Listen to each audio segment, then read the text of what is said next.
Good night, Barbadians. As promised last night, I am back here to be able to speak with you again as we prepare as a people for the passage of Hurricane Beryl. It has now become a hurricane, and as indicated, we have to remain vigilant over the course of the time between now and when it passes early in the hours of Monday morning. The evidence given to us by the Meteorological Office suggests at 5 p.m. that the system is 720 miles east-southeast of Barbados and moving quickly at 22 miles per hour.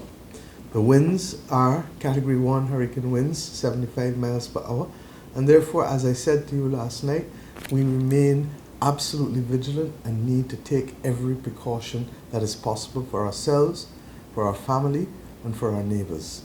Indeed, as we go forward, it is significant that while this storm, this hurricane, may move just south of Barbados, the truth is it can at any point move north. It can at any point seek to impact us more. Hurricane Ivan, as you know, was dead on coming to Barbados, and it ended up going to Grenada. Equally, Hurricane Ivan changed its speed as this one can change its speed. Hurricane Maria became a Category 5 hurricane in a matter of hours for Dominica. I only remind you of these things to reinforce why we need to remain vigilant as a people. There are a few things that I want to talk to you about, and you would have heard with respect to the Meteorological Office's advisory that the hurricane winds at the moment are only 10 miles from the center. That too can change.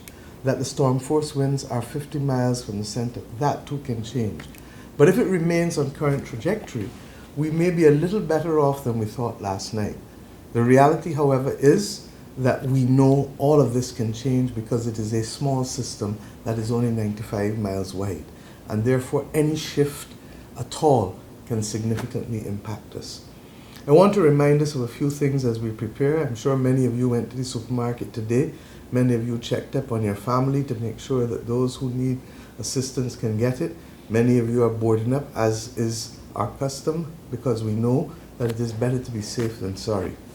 Even as we do that, please remember to collect water, because if we do have any impact on our water systems, you will need it over the course of the next few days. Similarly, because there is a system behind it, we know that we're going to have a long week.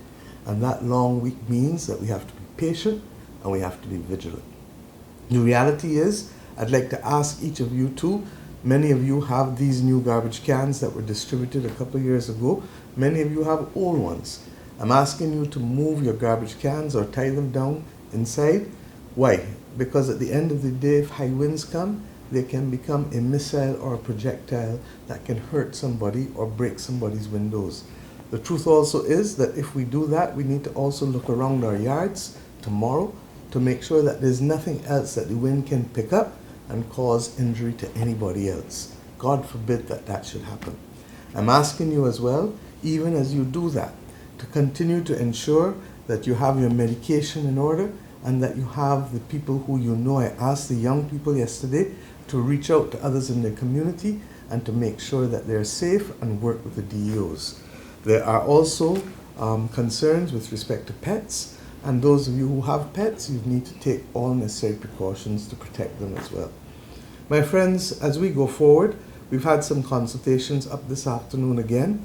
I just came out of a meeting with all of the relevant ministers and ministries, and we have consulted with the private sector, and we believe that all businesses that are non-essential should close tomorrow evening no later than 8:30 p.m. We do not expect many to be open because it's a Sunday evening, but gas stations and mini marts and restaurants may still be there.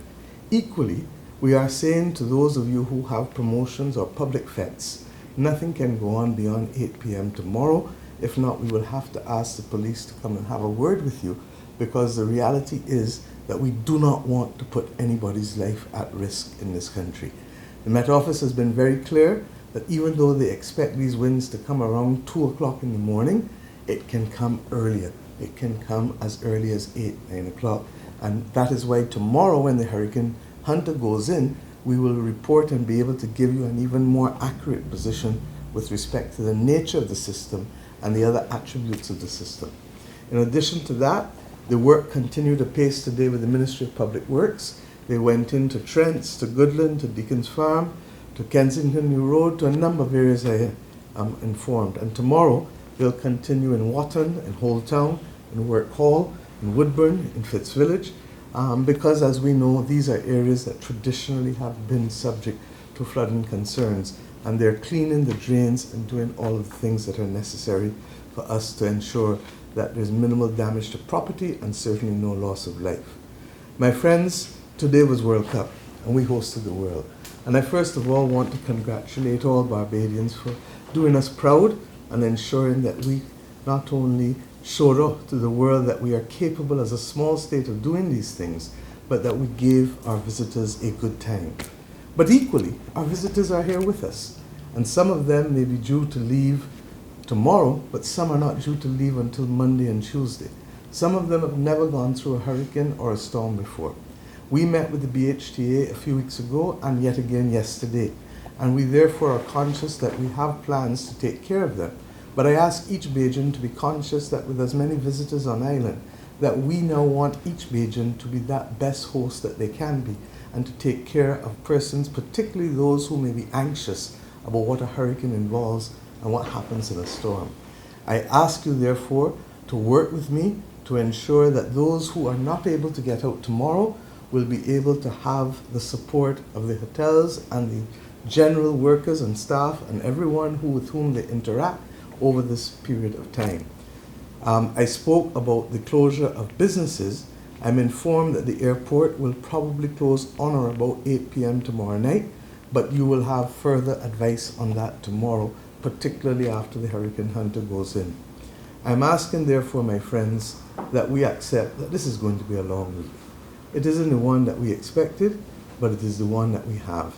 And therefore we will continue to speak with you. Minister Abrams will continue to update you. The Met Office will continue to update you. I'm speaking here from the Department of Emergency Management with Ms. Hines and others. We will continue to do our work overnight and through tomorrow in order to make sure that we keep you safe.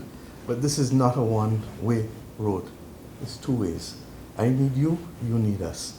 We need to work together, and if we do so, then, as I said, we will prepare to ensure that we are ready, but we will pray to ensure that we don't face the worst. I'm asking you, therefore, please, my friends, let us together hold hands and make sure that we protect this country, protect our vulnerable families, members, protect each other, and spend the next 24 to 36 hours waiting on this first system. But do not let your guard down, because we have then to take new guard on Wednesday. Tomorrow we'll address issues such as school and shelters and all of that, but now is not the time for that. So God bless you, God bless each and every one of you, God bless Barbados, and stay alert.